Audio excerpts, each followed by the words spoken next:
Alright, this week's On the Road with Willie brings us out here to Crystal Lake, to lovely Crystal Lake for the 25th annual cardboard boat regatta going on. See if I can pan around a little bit.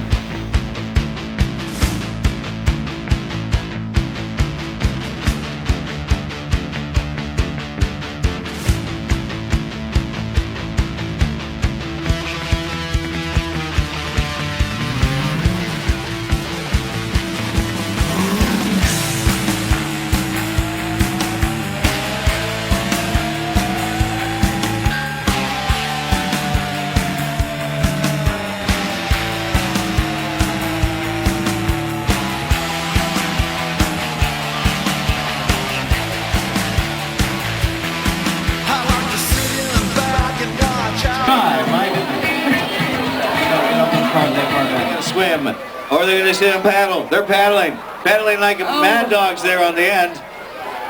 Who's the ones on the outside there while we sort? Well, of course, those are the ones that. Oh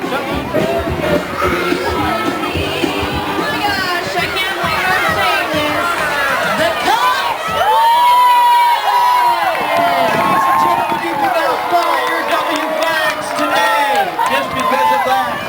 If anybody asks you, tell them that the Cubs. There you go. There you got your Cubs win for all my Cubs fans out there, Jeff. Hope you guys enjoyed the Crystal Lake International little boat festival thing there. And until next time, us On the Road with Willie, go get some coffee and watch the rest of Jeff. See y'all later.